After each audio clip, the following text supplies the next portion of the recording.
Nakatakda ng ipatupad ang auto tariffs ng Amerika sa susunod na linggo.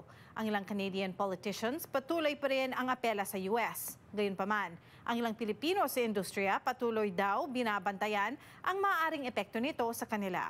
May report si Paula Saraza.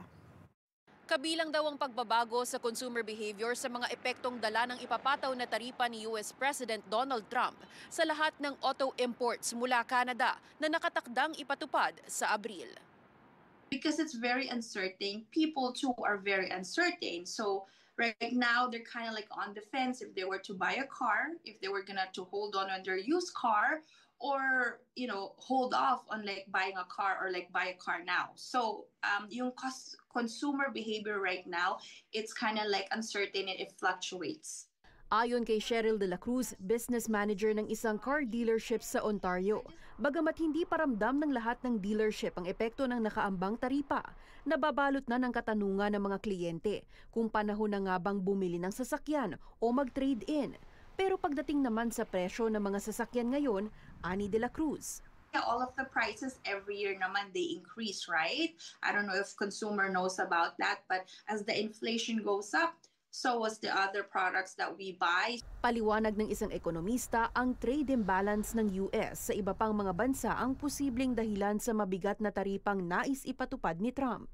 Nakikita ni Donald Trump sa datos ayon sa kanya na mas maraming ini-import ang US kaysa sa ini-export. So kaya papatungan niya ng taripa para maging, ayon sa kanya, ay maging competitive yung auto sector ng Estados Unidos. Ani Batu, mas mararamdaman ang epekto ng taripa ng libo-libong mga manggagawa sa sektor.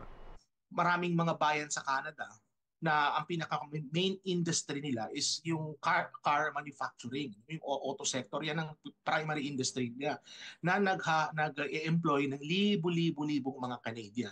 Kaya talagang nakababahala ito pagka nakita natin yung full effects, no? Samantala, nagtungo naman sa Washington ang delegasyon ng Canadian mayors kasama si Toronto Mayor Olivia Chow para umapila sa mas malawak pang epekto ng mga ipapataw na taripa ng Amerika. With these tariffs, municipalities across Canada are concerned about the direct result this will have on long-awaited infrastructure development, which affects housing construction and much-needed community and housing-enabling infrastructure.